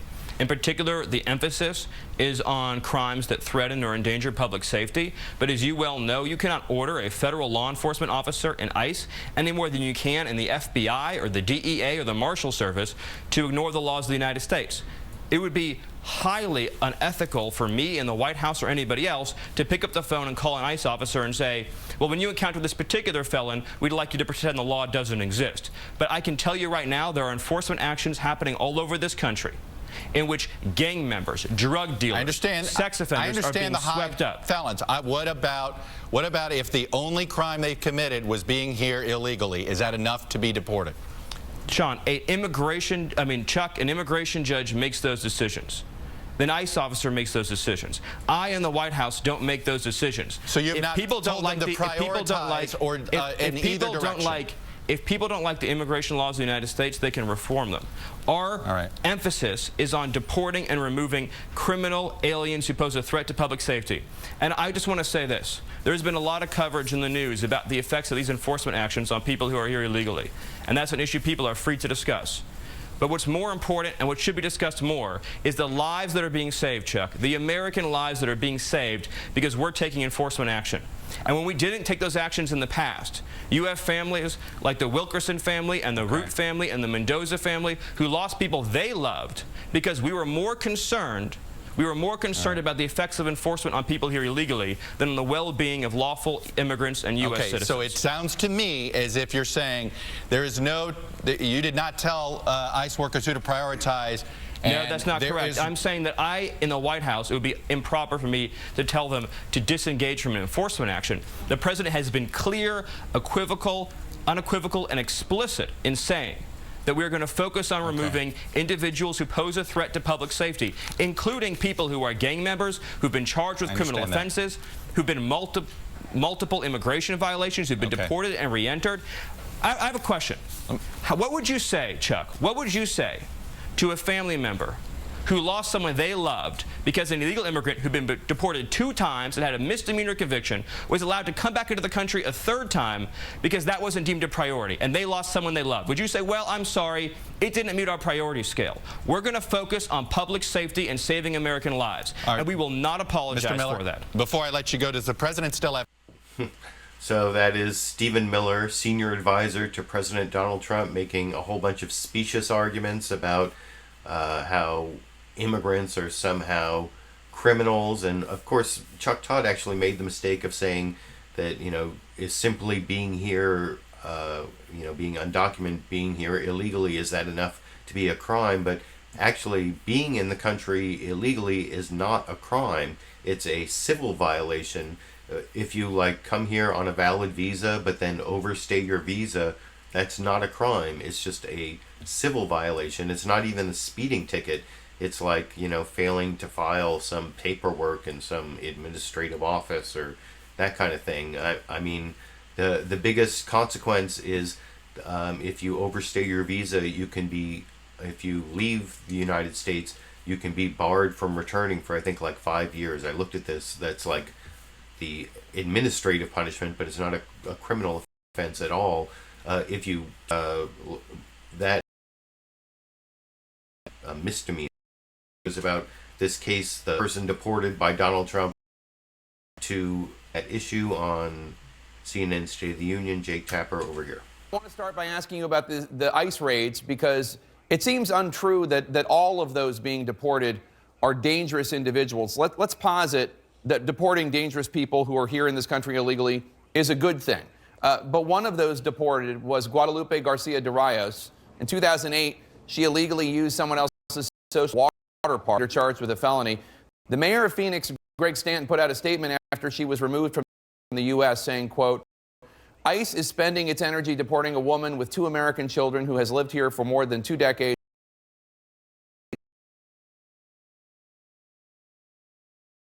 Government 12 to 16 years in not dealing with trying to reform the immigration system and bring some sense of order to this. When that's the case, then the laws that are in effect right now have to be enforced. And that's what's happening right now. Now, I know that the president's focus and his desire is to make sure that first they get violent criminals out of the United States, people who have been charged with violent acts. That's, I think, what ICE is attempting to do. But as I can tell you, Jake, from having run a government for 7 years and been involved for many years as a U.S. attorney, things always don't go perfectly. And so you're going to have some people who also, by the way, have violated the law, but don't fit that one category. But that will be the overwhelming minority in all this. And what people should focus on is what the president is trying to do, which is to keep a campaign promise on making sure that violent criminals who are here illegally are taken out of the country in order to make America's streets safer. But as you know, Governor, this is a big concern in the Garden State of New Jersey. Princeton officials are distributing information, letting undocumented immigrants know how to avoid deportation. New Brunswick, there's a debate about whether New Brunswick becomes a sanctuary city. What is your message to the citizens of your state about undocumented immigrants who, like the woman I just discussed, are not violent criminals, who have children who are American and are now in fear?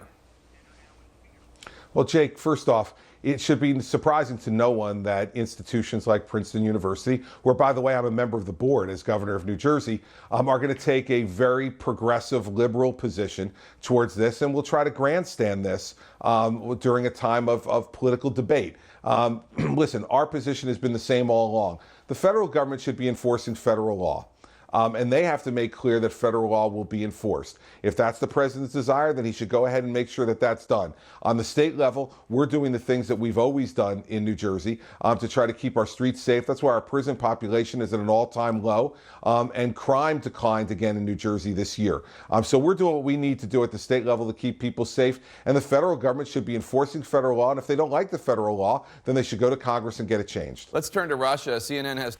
Of course, a lot of people tried to change the federal law and comprehensive immigration reform. There was like a bipartisan effort, and it passed the Senate, and it died in the right-wing Republican House during President Obama's administration. So that was kind of a disingenuous argument, but there have been these stream errors down in the live stream, and so I'm going to finish up the show. I hope you appreciated the clips I picked out. If you enjoy the show that I produced for you and my commentary and everything I put together, basically took my whole Sunday. If you want to support that, there's a link you can click on clicking on a little eye in that corner for direct fan funding through YouTube, or I put a link down in the video description. You can be one of my patrons on Patreon. I really appreciate all that support. I appreciate all of you who give me a thumbs up down in the comments section, who post supportive comments. I've been getting a lot of supportive comments. I've been getting a lot of views these last few weeks, which I think in some ways has to do with getting traffic from people looking for clips of Saturday Night Live and Bill Maher. It's next week, but I hope you